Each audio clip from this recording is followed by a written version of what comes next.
jatuh ke air, ke permukaan tanah contoh ya, dan terpecah, kemudian akan terbentuk partikel-partikel kecil yang sifatnya sphere juga bentuknya. Itu.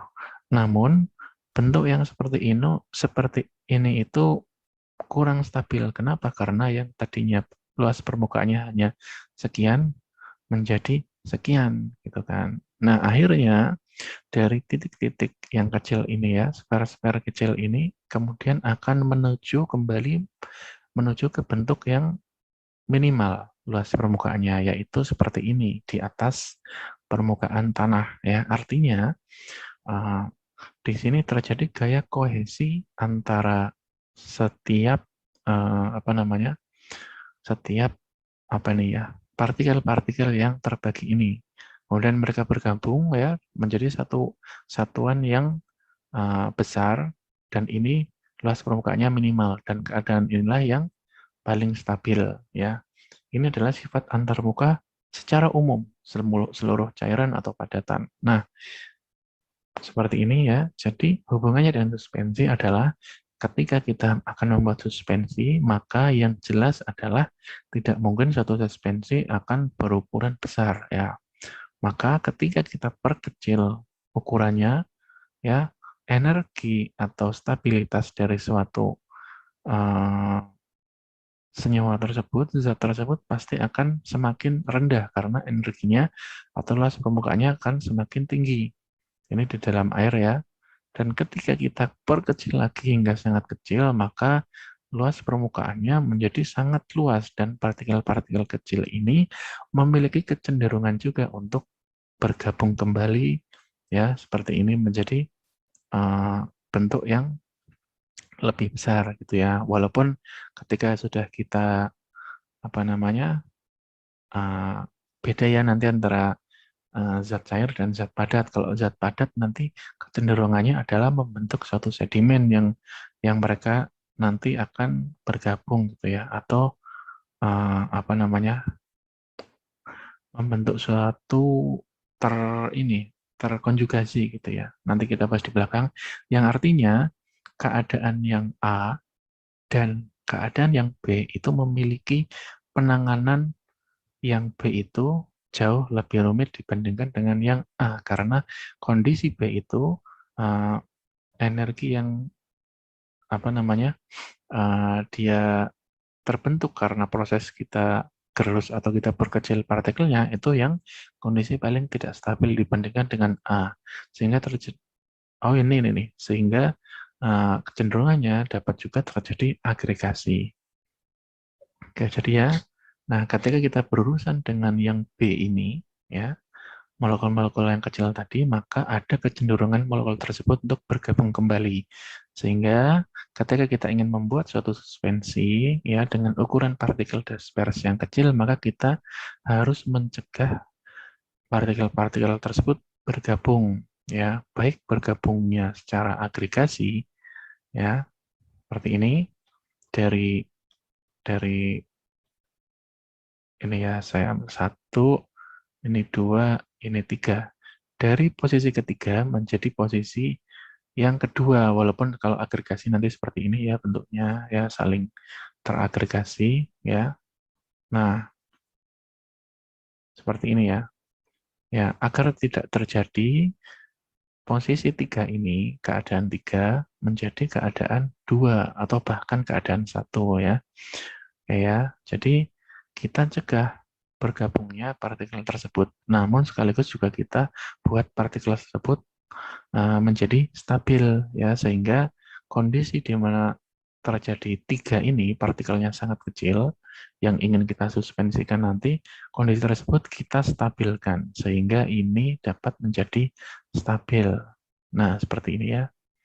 Maka kita nanti perlu gunakan suatu senyawa yang dapat membantu stabilitas fase disperse, dan kita namakan agen pensuspensi atau bahasa Inggrisnya suspending agent. Nah, artinya kita akan berhubungan dengan stabilitas suatu sediaan suspensi. Nah, stabilitas itu nanti seperti apa? Ya, kita bahas di video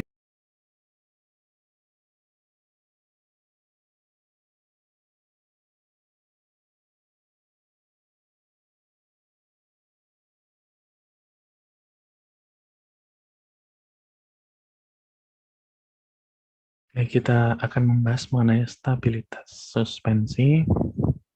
Ya, suspensi yang stabil itu tadi ya, seperti ini yang paling kiri. Artinya partikel satu ini itu stabil, partikelnya tunggal dan tidak cepat untuk mengendap.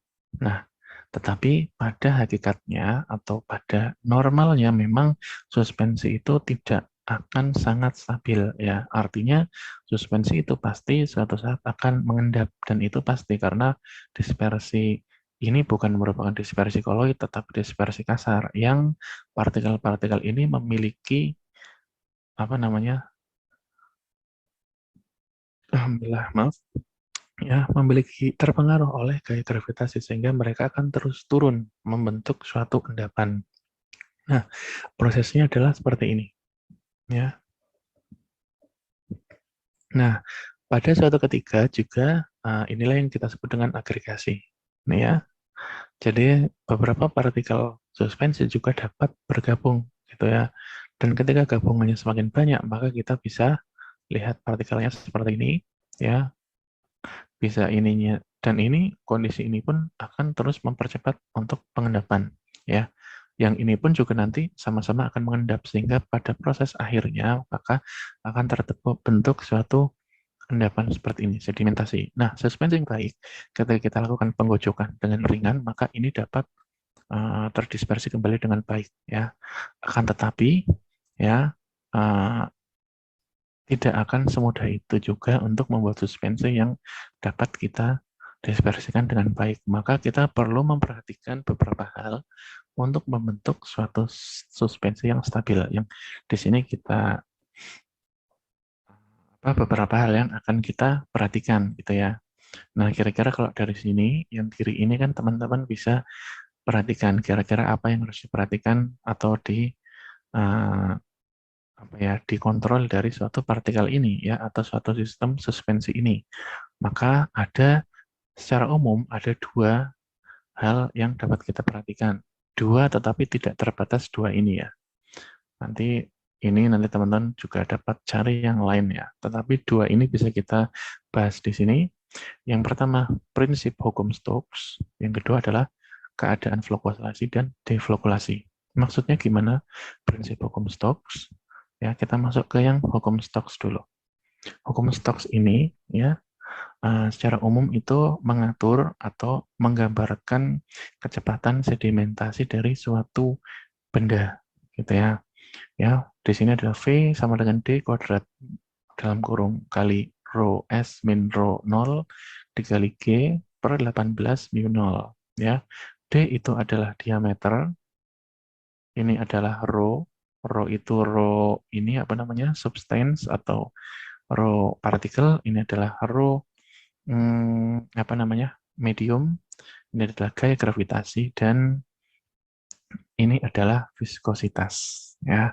Nah, disinilah kita dapat melihat bahwa kecepatan pengendapan ya itu dipengaruhi oleh beberapa faktor. Yang pertama adalah diameter, yang kedua adalah densitas ya, perbedaan densitas antara keduanya. Yang ketiga adalah gaya gravitasi, tapi karena ini konstan maka kita ya ini statis, maka kita tidak terlalu bahas karena ini pasti tidak bisa bukan pasti, secara umum tidak dapat diubah-ubah kecuali kita lakukan kondisi tertentu. Lalu, tetapi kalau ditaruh di apotek, ditaruh di manapun kan pasti mengikuti gaya gravitasi gitu kan, maka tidak kita masukkan dan kita masukkan yang ini, viskositas. Artinya sedimentasi ya kecepatannya adalah bergantung pada diameter dan densitas ya, perbedaan densitas antara rho partikel dan rho medium, dan ini sifatnya perbandingannya adalah proporsional atau equal ya, sebanding dengan, kemudian inversely proportional artinya berbanding terbalik ya dengan viskositas medium disperse. Artinya apa? Kecepatan diameternya semakin tinggi, maka kecepatan sedimentasinya semakin tinggi juga. Perbedaan densitasnya semakin besar, maka kecepatannya semakin besar. Nah, kalau yang ini, viskositas semakin besar, maka kecepatan sedimentasi akan menurun gitu ya, karena inversely proportional yang diturunkan dari rumus ini. Nih ya, tuh. Oke, maka kita bisa simpulkan bahwa seperti ini ya, tadi sudah saya jelaskan, diameter semakin besar maka V-nya, ya V, kecepatan pengendapan semakin cepat. Dan kemudian perbedaan densitas semakin besar maka pengendapan juga semakin cepat. Kemudian medium disperse viskositasnya si ini semakin besar, maka pengendapannya semakin lambat. Ya, jadi secara umum seperti itu. Beberapa hal yang perlu kita perhatikan ketika nanti menformulasi suatu suspensi ya, dan menentukan ukuran dari partikel juga, dan viskositasnya juga gitu kan, dan lain-lain. Yang kedua adalah flokulasi dan deflokulasi. Oke, mohon maaf ini karena azan, jadi saya stop dulu ya. Kita nanti, ini harusnya saya langsung masuk ke sini, tapi karena azan saya stop dan yang video selanjutnya ya. Oke.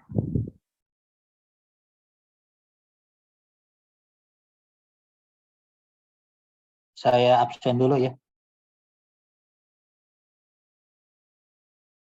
Absen dulu.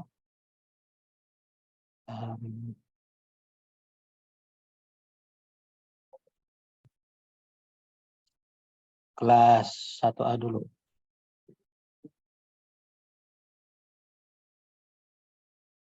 Sarah Permata Laila. Cuti, Pak. Cuti. Sarah Fauzia. Hadir, Pak. Sylvia Yuni. Sylvia ada. Malakomalasari. Hadir, Pak. Anissa. Hadir, Pak. Gita Amelia. Hadir, Pak. Yusnia Rahmayani. Hadir, Pak. Lulu Ilmah Nun. Hadir, Pak. Siti Nurbaya. Hadir, Bapak. Loida Hotmauli. Hadir, Pak. Florita Ningsi. Hadir, Pak. Lestari.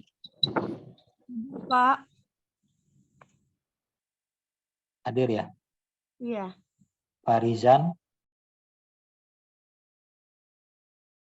Farizan ada. Ajahra. Hadir, Pak. Arta Unit. Hadir, Pak. Azahira Salsabila. Hadir, Pak. Salsabila Wahyu Ningtyas. Hadir, Pak. Ananda Maharani. Hadir, Pak.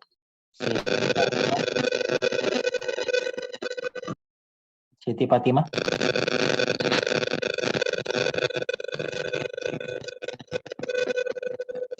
Dul Hafiz. Hadir. Anita Hayatun Nufus. Hadir, Pak. Deborah. Hadir, Pak. Hadir ya. Farizan udah ada belum? Farizan.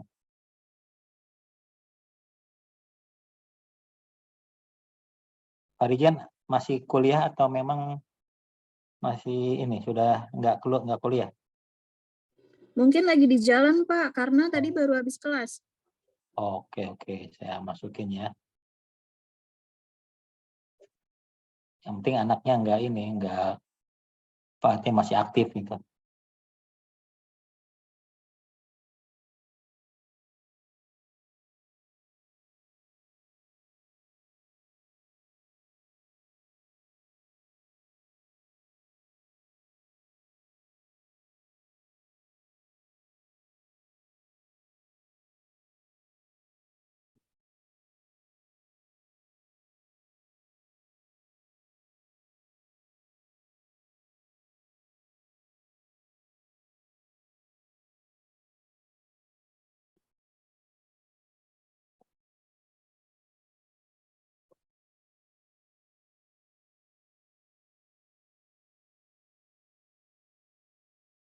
Oke, kelas 2B. Dia Ayu Primastuti. Hadir, Pak. Anita Rahman. Hadir, Pak. Muhammad Romli. Hadir, Pak. Julita, Hadir, Pak. Travelina, Hadir, Pak. Septi Berta Kristina, Septi masih hadir, Pak. hadir. Ayodia,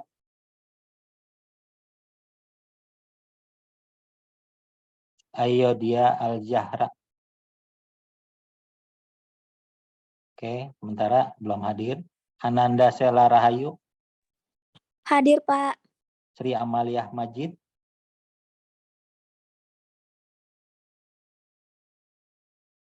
Iskandar Hakim,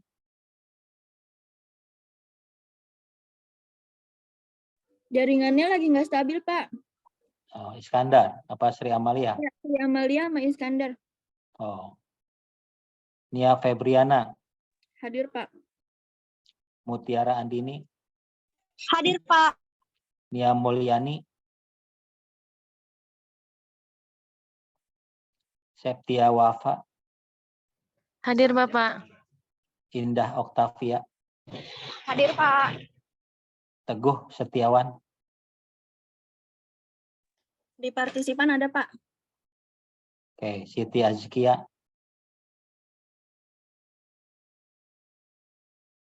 Hadir, Siti Pak.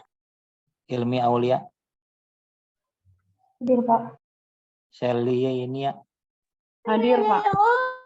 Silvi Nur Aini, Hadir, Bapak. saya ulangin lagi. Ayo dia ada?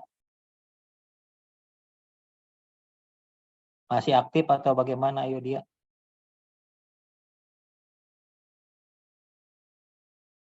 Lagi di jalan kayaknya, Pak.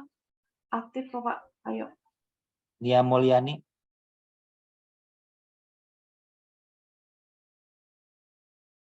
Lagi Nia di ada, jalan, Kak. Di Oh. partisipan ada, Pak. Nia Mulyani.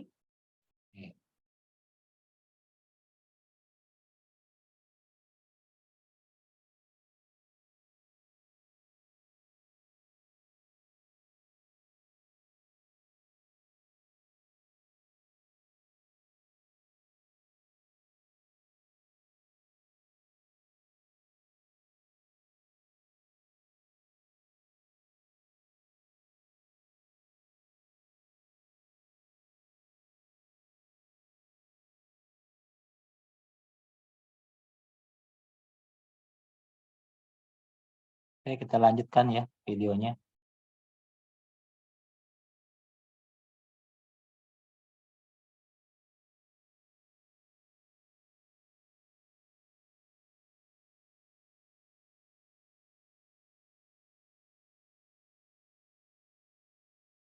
Oke, lanjut. Oke, kita akan membahas mengenai stabilitas suspensi.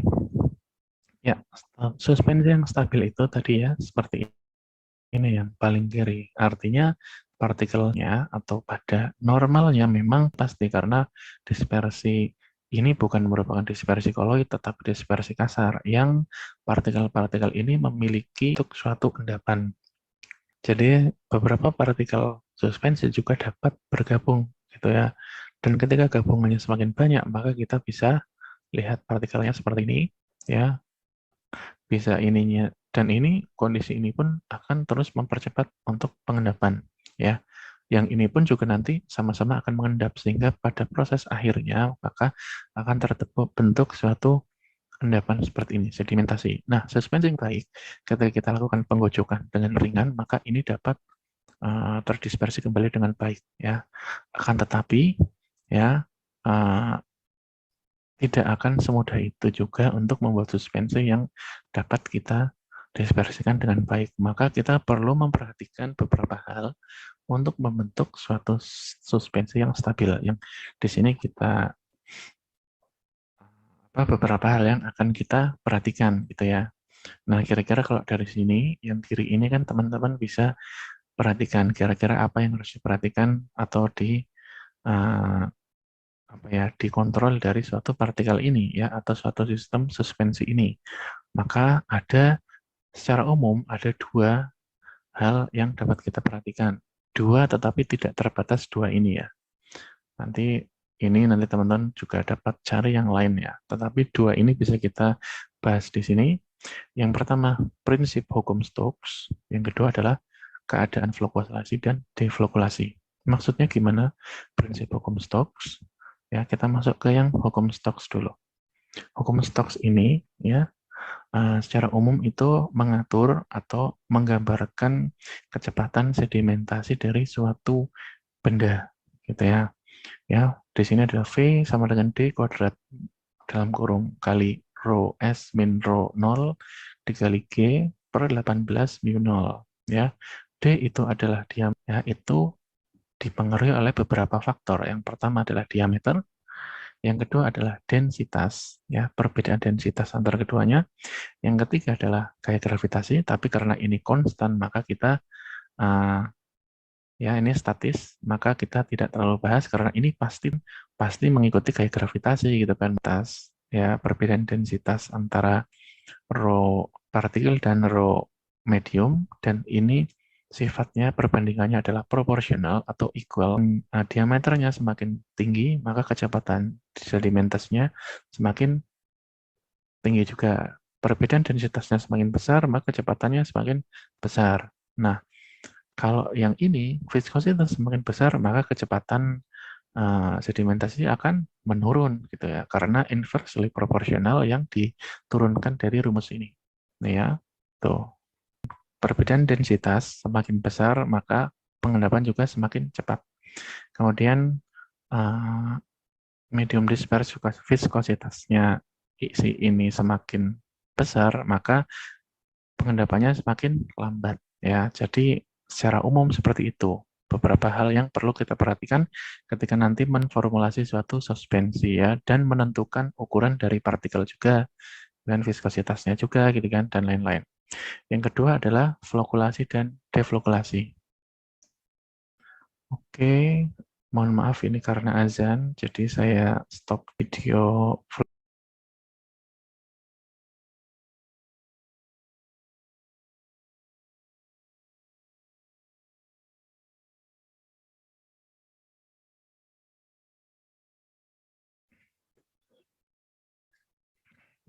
Oke, baik, kita masuk ke penjelasan flokulasi, deflokulasi ya. Jadi faktor yang kedua yang mempengaruhi stabilitas utama LC adalah adanya suatu flokulasi atau deflokulasi. Nah, perbedaannya adalah flokulasi itu maksudnya adalah fase dispersnya itu terjadi suatu agregasi atau terflokulasi gitu ya.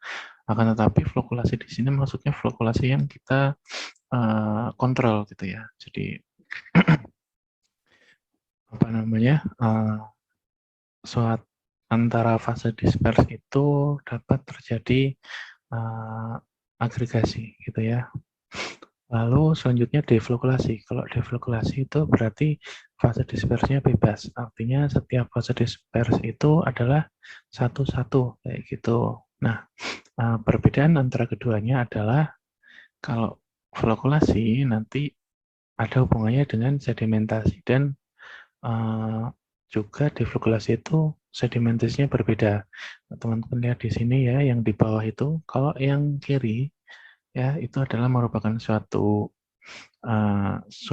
suspensi yang belum terflokulasi. Kemudian yang tengah itu terjadi flokulasi, kita sebut flokulasi ya. Nah, agregasi di sini yang kita katakan sistem tersebut adalah flokulasi gitu ya. Kemudian pada akhirnya nanti adalah suatu suspensi akan terjadi sedimentasi. Nah, ini merupakan suatu timeline standar atau umum dalam suatu suspensi ya, berdasarkan waktunya. Nah, pada sediaan sistem suspensi sendiri kita kenal ada fase yang A dengan fase yang B.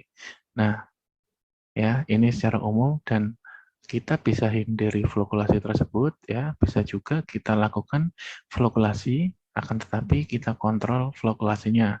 Nah, artinya kita memiliki dua macam sediaan suspensi, A dan B. A itu deflokulasi ya, kalau kita nggak lihat ininya ya, kita hilangkan faktor T atau time waktu. Maka kita memiliki dua macam jenis sediaan suspensi berdasarkan bergabung atau tidaknya fase dispersi. Yang pertama adalah flokulasi, yang kedua adalah deflokulasi. Ya, kan jadi seperti ini.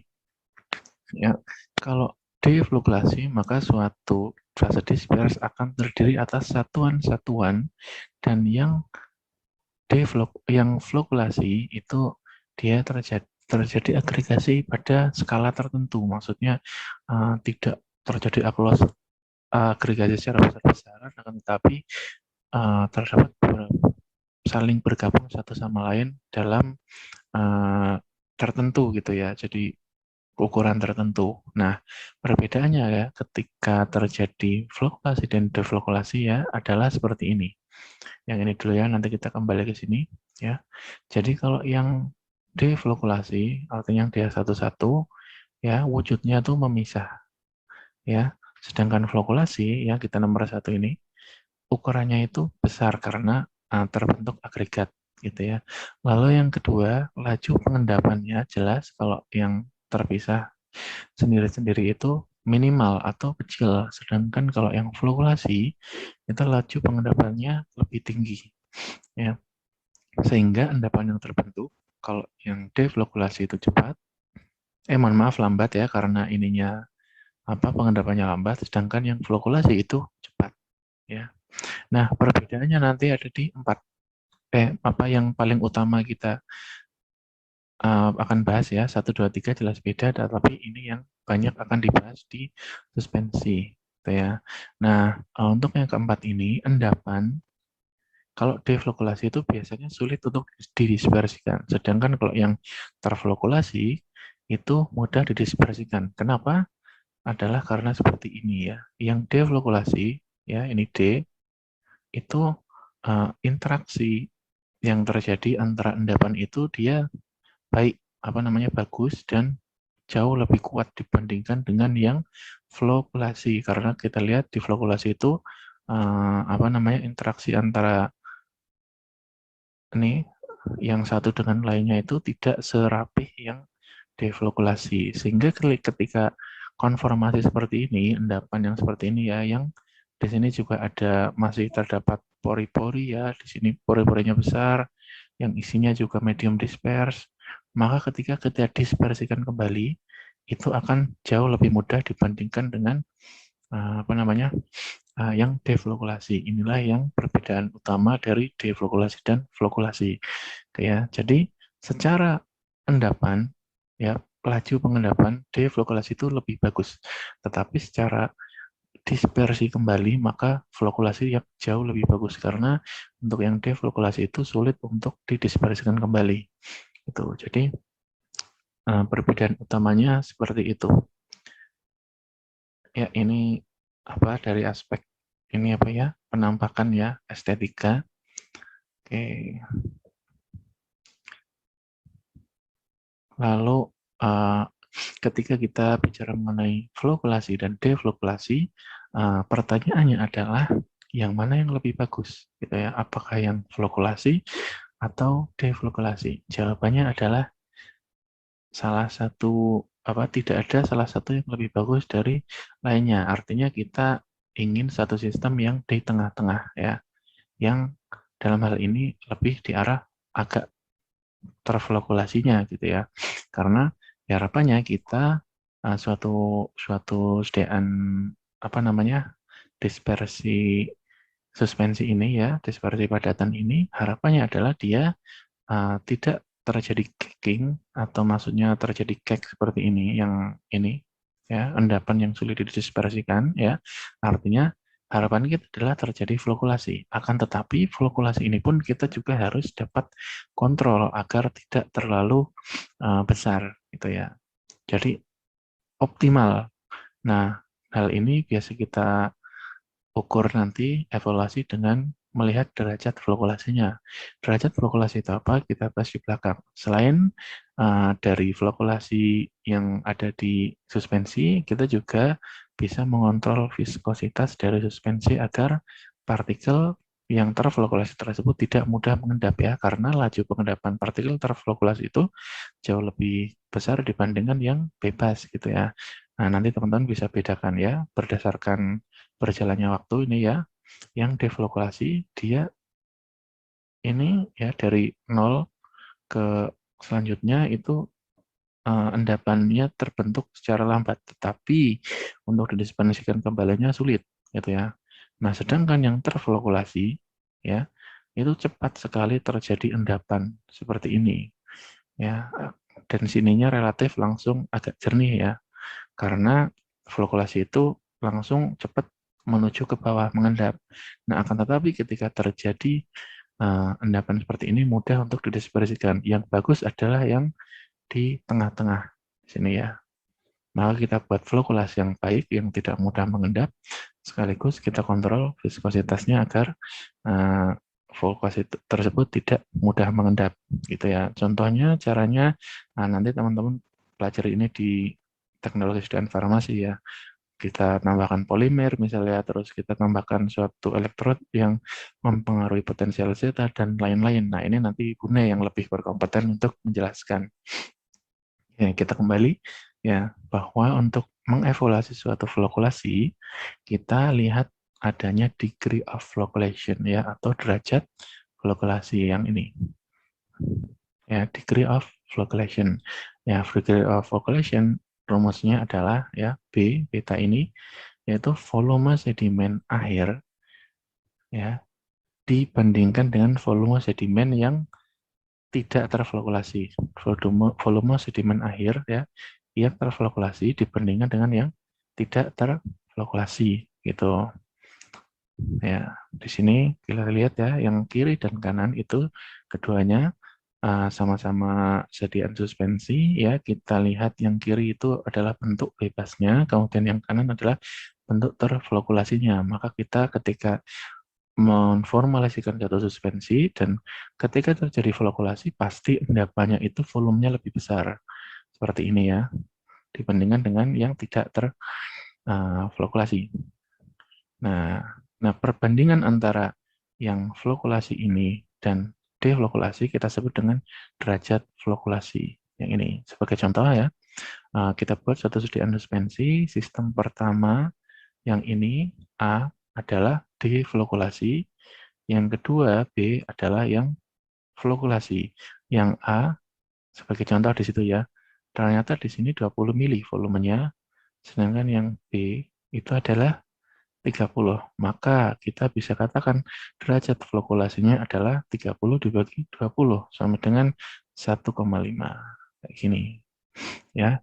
Nah, itu untuk mengevaluasi flokulasi. Jadi seperti itu ya. Jadi ketika ditanyakan yang paling bagus yang mana, sebaiknya memang lebih ke arah flokulasi, lebih ke arah sini. Akan tetapi kita harus kontrol di dalam tadi ya. Yang harus kita kontrol apa? Ya ini tadi yang kita sudah bahas ya, seperti ini. Nah, diameternya bisa kita kontrol, lalu densitasnya, lalu medium disperse-nya, yaitu viskositasnya juga bisa kita kontrol gitu kan. Oke, jadi secara umum itu seperti itu ya. Selanjutnya preparasi suspensi dan contoh formula. Nah, untuk preparasi dan suspensi nanti prinsip antarmuka ya, kita juga harus perhatikan. Kita lihat di video yang setelah.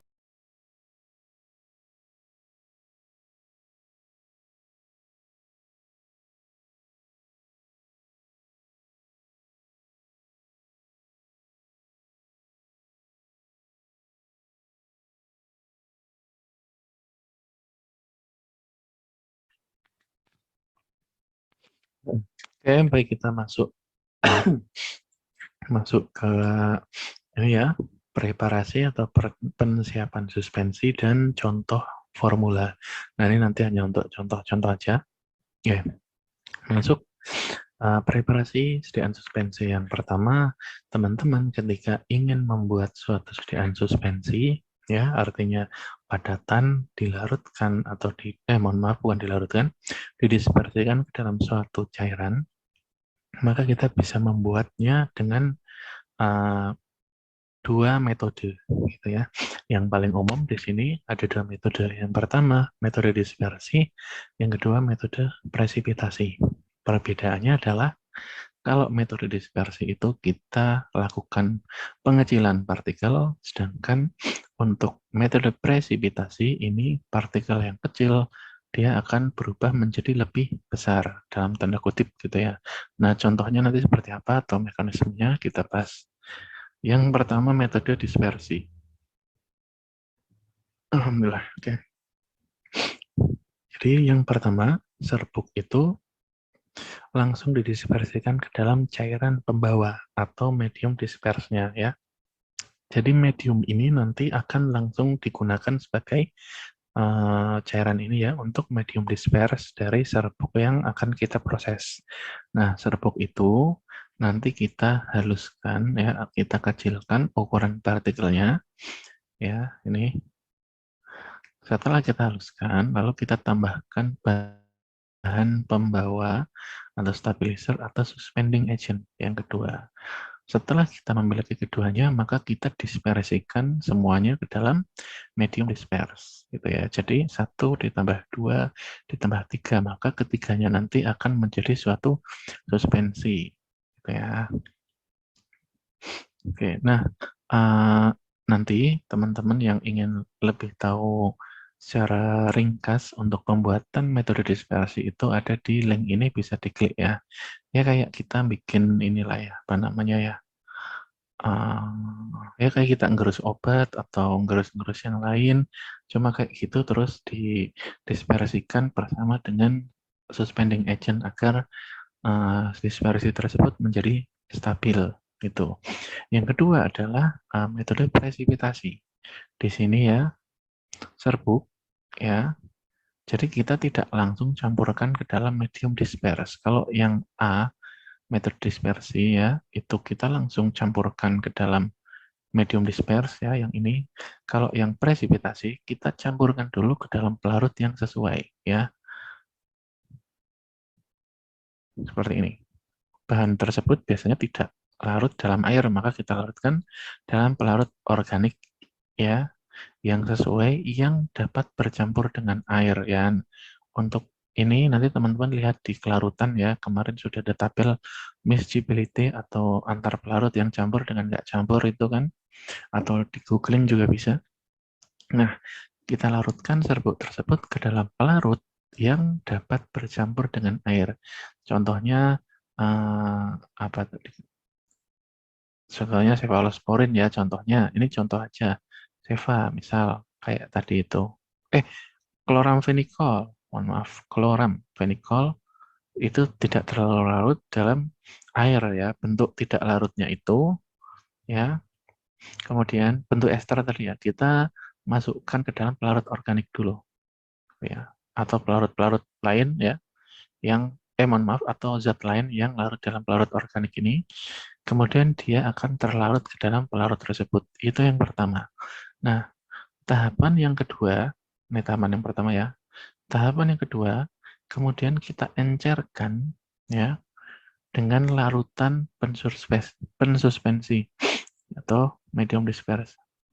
Gini ya, yang pelarut itu adalah air. Maka ke dalam campuran pertama kita tambahkan apa namanya, medium disperse air tersebut gitu ya. Maka kelarutan, karena kedua pelarut tadi saling bercampur, maka kelarutan dari senyawa si chloramphenicol atau teman-temannya yang tadinya larut dalam pelarut organik tersebut, tapi karena pelarut organik ini akhirnya juga berinteraksi dengan baik dengan air, maka serbuk itu akan berkurang kelarutannya ya, menjadi tidak larut atau kurang larut dalam campuran kedua pelarut tersebut, sehingga terbentuklah partikel yang halus. Nah, partikel halus ini yang artinya endapan tadi ya, karena kelarutannya terdorong ya dari yang tadinya larut ya. Ini ya, tadinya seperti ini, kemudian menjadi seperti ini. Karena dia kelarutannya menjadi berkurang sehingga terbentuk partikel-partikel halus. Nah, inilah yang kita sebut dengan presipitasi. Itu ya. Jadi ada dua metode. Yang pertama disperse, to disperse, and yang kedua presipitasi, itu precipitate. Oke, itu preparasi secara umum sediaan suspensi, dua metode. Nah, penggunaan seperti apa nanti yang enak dilakukan? Nah, nanti teman-teman dapat di teknologi sediaan farmasi.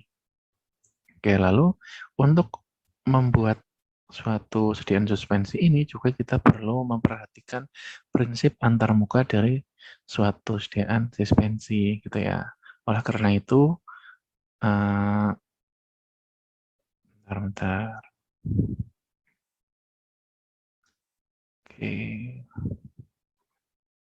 ini judulnya. Oke, beberapa hal ya, jadi suspensi, mohon maaf.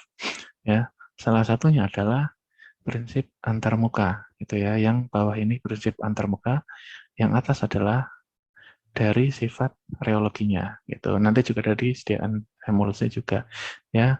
Jadi untuk membuat sediaan suspensi, kita lihat dua faktor utama yang mempengaruhi preparasi sediaan suspensi. Yang pertama dalam kita memilih solvent atau mengkondisikan suatu solvent. Yang kedua adalah penggunaan suspending agent yang sesuai. Nah, maksudnya bagaimana? Maksudnya yang pertama untuk penggunaan medium disperse yang sesuai, yaitu seperti ini. Ya. Jadi harapannya kita menggunakan suatu medium yang dapat mempertahankan viskositas dari suatu sediaan suspensi. Oke ya, jadi viskositasnya baik ketika dia diam, namun dapat mudah ketika suspensi itu digunakan. Artinya ketika akan digunakan maka harapannya cairan tersebut atau suspensi tersebut tuh enak untuk dituang, encer gitu ya. Tetapi dalam keadaan diam atau tidak digunakan atau sedang disimpan, suspensi tersebut dalam tanda kutip dia lebih kental gitu ya, viskositasnya baik gitu. Maka kita harus buat formula yang memperhatikan hal tersebut ya, yaitu kita mengkondisikan sifat alirnya, medium disperse tersebut. Oleh karena itu hal ini ada hubungannya dengan reologi dari medium disperse ya. Maka harapannya medium disperse yang akan kita buat nanti atau formula sediaan suspensi itu akan mempengaruhi sifat alirnya, khususnya efek tiksotropi yang di sini plastis dan pseudoplastis ya. Secara umum bisa seperti itu, tetapi tidak ini ya tergantung penggunaan. Akan tetapi salah satu hal yang dapat kita perhatikan adalah efek tiksotropi ini itu sangat berpengaruh atau sangat baik ketika kita berbicara mengenai sediaan suspensi yang stabil ya. Artinya di sini ada titik-titik di bawah ini ya. Ini merupakan fase terdispersi. Nah, plastis dan pseudoplastis itu dalam keadaan diam dia dalam tanda kutip lebih kental ya. Kalau kita kemarin belajar mengenai sifat alir atau reologi, maka seperti dalam kerangka atau di dalam pelarut tersebut seperti terdapat jaring-jaring yang dia terkonfigurasi sehingga menyebabkannya lebih kental. Tetapi ketika kita tambahkan suatu ini apa namanya shearing stress ya, kita kocok, kita berikan gaya ya, maka rantai-rantai ini yang menyusun pelarut tersebut nantinya akan ter-uncoiled ya, kayak tali yang terurai sehingga dia konformasinya menjadi lurus-lurus sehingga lebih encer. Nah, ketika pelan-pelan didiamkan lagi ya, maka akan kembali seperti semula. Nah, inilah sifat yang dapat kita dapatkan secara baik gitu ya untuk sediaan suspensi. Gitu. Jadi kalau yang kanan itu ya, yang ini itu lebih mudah untuk dituang dan lebih enak untuk digunakan. Ya, tetapi ketika didiamkan maka kembali ke yang kiri lagi, yang ini. Oke, ini hubungannya dengan medium disperse yang sesuai. Lalu hubungannya dengan pembahasan bagaimana? Ya, bahwa suatu suspending agent itu dapat membantu pembasahan dari suatu zat padat. Ini ya. Jadi ketika kita kemarin belajar mengenai sudut kontak, gitu ya. Maka semakin kecil sudut kontak itu artinya dia lebih baik atau lebih buruk. Nah, lebih baik ya, good wetting. Jadi semakin kecil maka pembasahan dari zat cair ini atau interaksinya kepada zat padat itu lebih baik. Artinya ketika kita tingkatkan pembasahannya, maka interaksi solut dengan solvennya akan lebih baik sehingga kohesivitas turun. Artinya sistemnya menjadi lebih stabil ya, karena air ini yang tadinya hanya maunya dengan air ternyata dia sekarang tidak terlalu tidak melulu dengan air, kan, tapi dia berinteraksinya dengan padatan ini juga lebih baik dibandingkan sebelumnya gitu ya. Jadi ya kayak ibarat dua orang yang tadinya nggak cocok, kemudian kita tengahi, maka dia menjadi lebih cocok, itu kan berarti hubungan keduanya menjadi lebih stabil gitu. Nah, selain itu, ya, kita juga bisa kurangi interaksi antar partikel. Selain dari efek pembahasan tadi, yaitu kita bisa dengan cara elektrostatik ya, menstabilkan dari muatannya ya. Yang kedua adalah sterik, yaitu ruang 3 dimensi ini ya. Ya, ini teman-teman lihat sudah paham harusnya ya kayak gini. Jadi kita lindungi partikel yang biru ini dengan cara yang pertama dari muatannya, yang kedua dari efek steriknya atau menghalangi keduanya untuk teragregasi secara ya tergantung nanti bikinnya gimana ya. Tapi di sini konsepnya adalah kita halangi agregasi yang tidak diinginkan.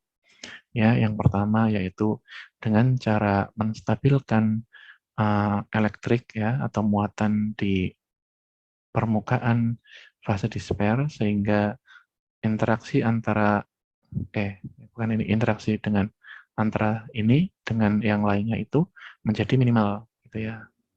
Itu. Yang kedua adalah secara sterik ya, tadi bahwa di sini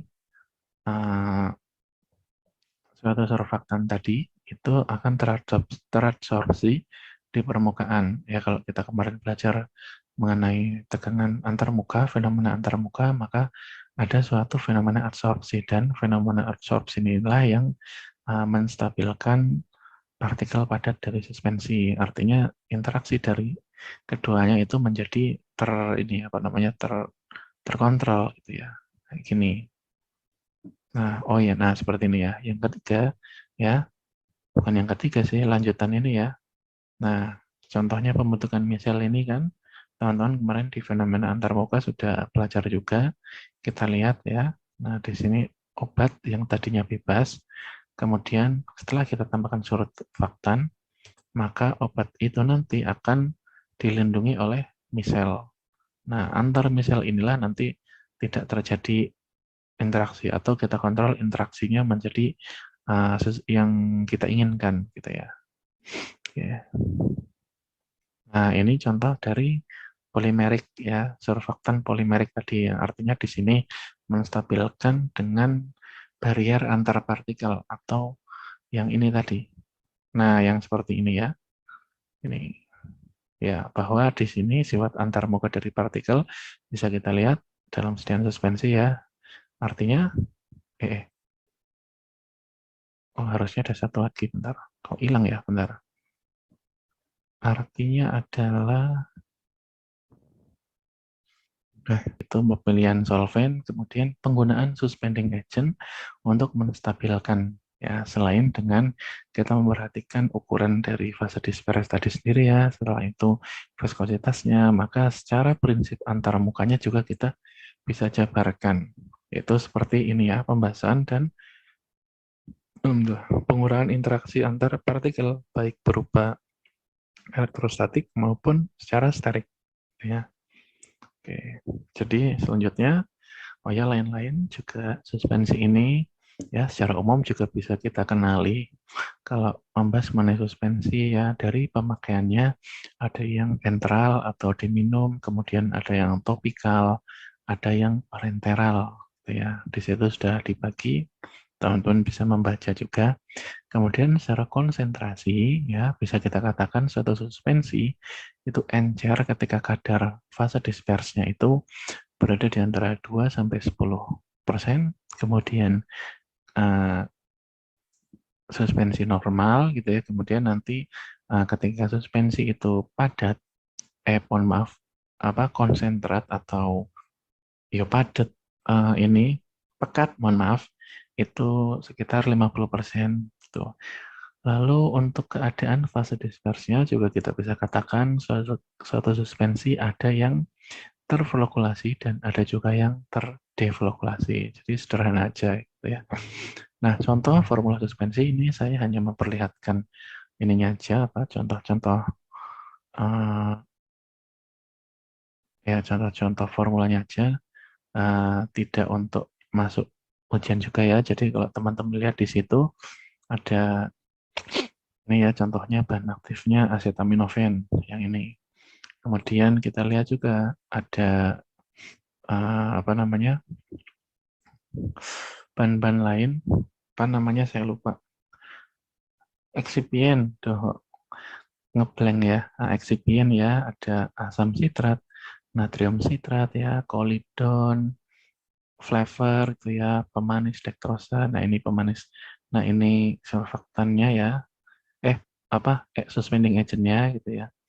Nah ini kayak antioksidan contoh gitu kan. Kemudian contoh yang lain ada bahan aktifnya asiklovir, lalu ini pengawet gitu ya.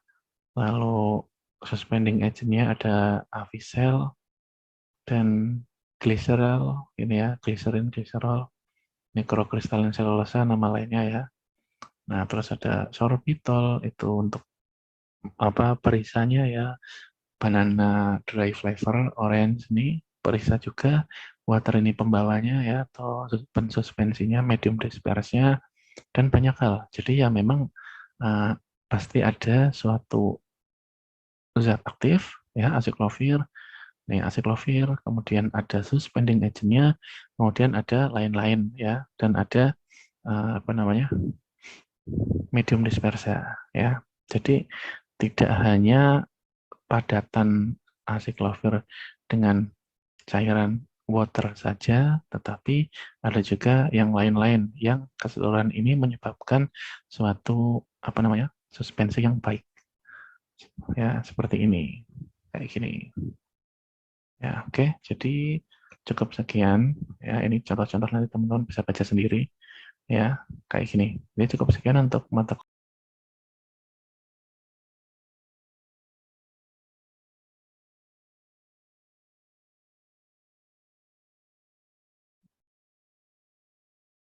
Baik teman-teman, kuliah suspensi telah selesai ya. Tadinya mau nyambung kuliah emulsi, tapi kelihatannya udah jam 2:30 ya.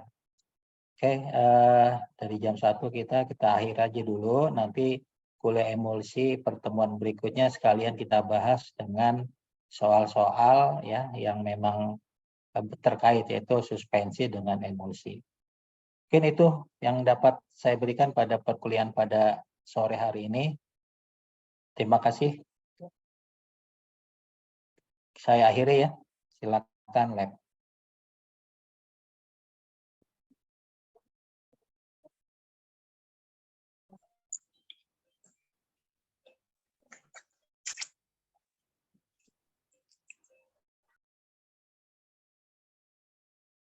Oke, bisa di lab. Saya izin lab ya. Baik Pak, terima kasih Pak. Terima kasih Pak.